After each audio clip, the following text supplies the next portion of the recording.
Podczas gdy wszyscy zastanawiają się, romans czy PR, umyka nam jedno. Świat nie jest czarno-biały. A co jeśli odpowiedź jest bardziej skomplikowana?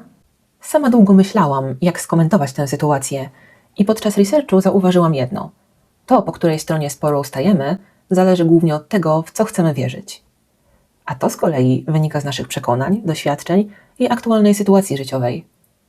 Inaczej spojrzy na to stereotypowa nastolatka, wierząca w romantyczną miłość, inaczej osoba świeżo po rozwodzie, a jeszcze inaczej ktoś, kto próbuje przygotować możliwie rzetelny materiał. Sceptycy powiedzą, że to stara jak świat strategia PR-owa. Argument? Margot Robbie i Tom Ackerley są współwłaścicielami Lucky Chap, firmy produkującej ten film. Z tej perspektywy plotki są po prostu opłacalne. Bardziej złośliwi dorzucą, że skoro trzeba uciekać się do takich zabiegów, to znaczy, że film sam w sobie jest słaby. Bo gdyby był dobry, rozmawialibyśmy o nim, a nie o domniemanym romansie aktorów. I tu pojawia się pytanie, czy to rzeczywiście taka lukratywna strategia? Bo równie dobrze może zrazić więcej osób niż zainteresować. Zwłaszcza, że część widzów może poczuć się zmanipulowana, jakby celowo ktoś chciał grać na ich emocjach. Dlatego spora część opinii publicznej woli wierzyć, że coś naprawdę jest na rzeczy. Wystarczy posłuchać, jak Robbie i Elordi mówią o swojej współpracy w wywiadzie dla Fandango. There was a few moments looking at each other in character, particularly on the moors, but there were these kind of explosive moments when we would be standing alone, sort of waiting for a scene or walking to a setup. There'd be a moment where we'd be running hand in hand through the moors, maybe not even in the scene, just setting it up, where I'd look across at her and she'd be looking at me, and you really realised you were looking at Catherine and she was looking at Heathcliff, and in that moment we really were a part of their love, for real. But we'd play it on the moors in sort of a small moment alone, and it was this really sort of profound thing watching the sunset and being Heathcliff and Cathy. The sort of spirit of their characters have for the last 200 years, and you can almost imagine that the spirit of this love that Bromsey created is sort of floating around there, and it really did feel like we were catching little pieces of that unrequited love. And the moments when it was good and the love was alive were really sort of pleasurable moments. I don't know if Emerald told you to do this or you did this, but I remember the first couple of days on set, he would just be like always in the vicinity where I was, but like in a corner, like watching Cathy. I was like, oh, he's right there.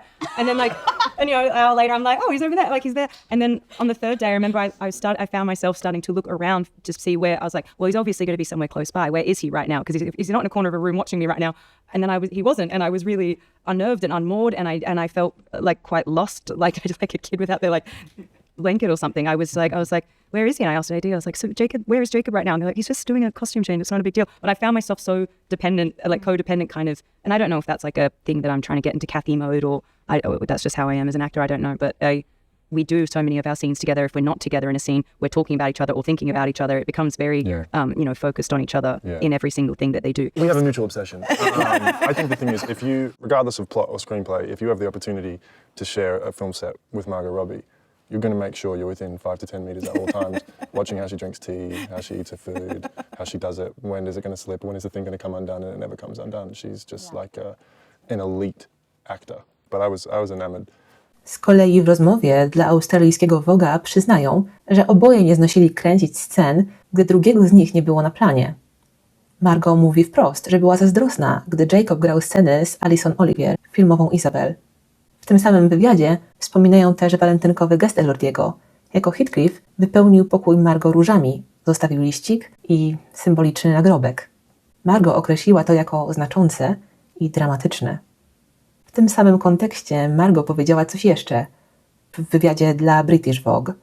Wspominając pracę z Jacobem Elordim, przyznała, że niektóre sceny sprawiły, że miała, tu cytat, nogi jak z waty. Wskazała między innymi moment, w którym Heathcliff bez wysiłku podnosi Cathy jedną ręką i inną scenę, w której osłania jej twarz przed deszczem. To drobne gesty, ale właśnie takie, które trudno zagrać bez emocjonalnej obecności i jeszcze trudniej wspominać, jeśli nic się pod nimi nie kryje. Do tego dochodzi kolejny detal. Identyczne pierścionki. To prezent od Margot dla Jacoba. 2 splecione szkielety w pozie z kultowego plakatu. Symbol miłości, która nie umiera. Na pierścieniu widnieje cytat z Emily Bronte. Niezależnie od tego, z czego zrobione są nasze dusze, jego i moja są takie same. Z jednej strony wygrawerowano C plus H, Cathy i Heathcliff, z drugiej daty wydania książki i filmu. To wszystko wywołało oburzenie. W końcu Margot ma męża i małe dziecko. A co jeśli prawda leży gdzieś po środku, albo jest bardziej skomplikowana niż chcielibyśmy przyznać? Rozważmy parę scenariuszy. Scenariusz pierwszy. Co jeśli małżeństwo Margot Robbie to związek otwarty? Ona i Ackerley są razem od 10 lat. Po takim czasie miłość często zmienia formę. Bardziej w przywiązanie i przyjaźń niż romantyczny ogień. Jednocześnie ambicje zawodowe, stabilizacja i wspólne cele nie znikają. A biorąc pod uwagę ich doświadczenie w showbiznesie, nie trudno sobie wyobrazić, że pewne granice mogły zostać ustalone wspólnie. Scenariusz drugi. A co jeśli to miała być tylko PR-owa zagrywka, ale aktorów naprawdę poniosło?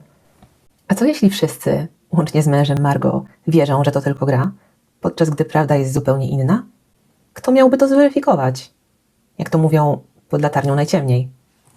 Scenariusz trzeci, moim zdaniem najbardziej prawdopodobny. Aktorzy mają wyjątkową więź i głębokie uczucia względem siebie, ale są zbyt profesjonalni, by pozwolić im przejąć kontrolę nad życiem prywatnym i zawodowym. A jeśli to wszystko, co widzimy, jest efektem emocji, które musieli w sobie wzbudzić, żeby wiarygodnie zagrać swoje role? Spędzili razem miesiące. Przygotowania, próby, wspólne sceny, intensywna praca. To nie było na niby. Oni naprawdę tym żyli. A ludzki mózg nie rozróżnia jasno fikcji od rzeczywistości. Potrafimy odczuwać silne emocje tylko od wyobrażania sobie czegoś. A co dopiero, gdy przeżywamy to fizycznie, dzień po dniu, na planie. Ten romans wydarzył się tam i być może to musi wystarczyć, zarówno widzom, jak i im samym. Wtedy nie mamy do czynienia z PR-em, ale z czymś prawdziwym, do czego dostajemy wgląd.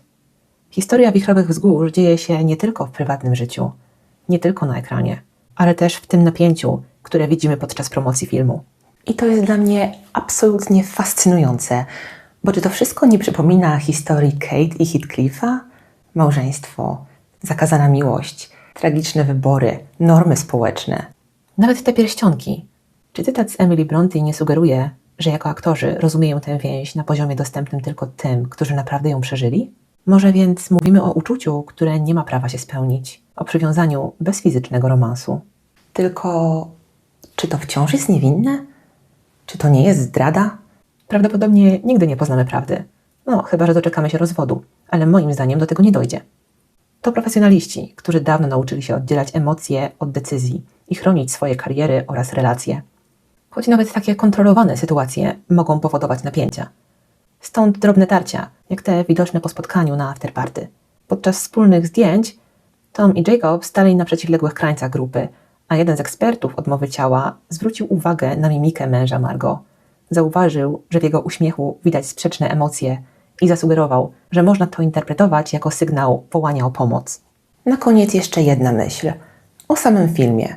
Jeśli ta hipoteza jest prawdziwa, czy nie świadczy to o wysokiej jakości filmu Emerald Fennell? W końcu, czy o wielkości dzieła nie decyduje to, jak bardzo wpływa na ludzi? Czy po interakcji jesteśmy obojętni czy poruszeni? I nie chodzi tylko o widzów, bo jeśli ta historia tak wyraźnie wpłynęła na relacje dwojga aktorów, jeśli zmieniła sposób, w jaki mówią o sobie, jak na siebie patrzą i jak są odbierani przez świat, to znaczy, że to dzieło już zadziałało, zanim jeszcze trafiło do kin. Mnie ta historia porusza już teraz i nie mogę doczekać się premiery. A wy? Jak to na was wpływa? Czy myślicie, że to cyniczna gra na emocjach? Spontaniczny wybuch uczuć? A może coś pomiędzy? Tajemnica, której nigdy nie poznamy?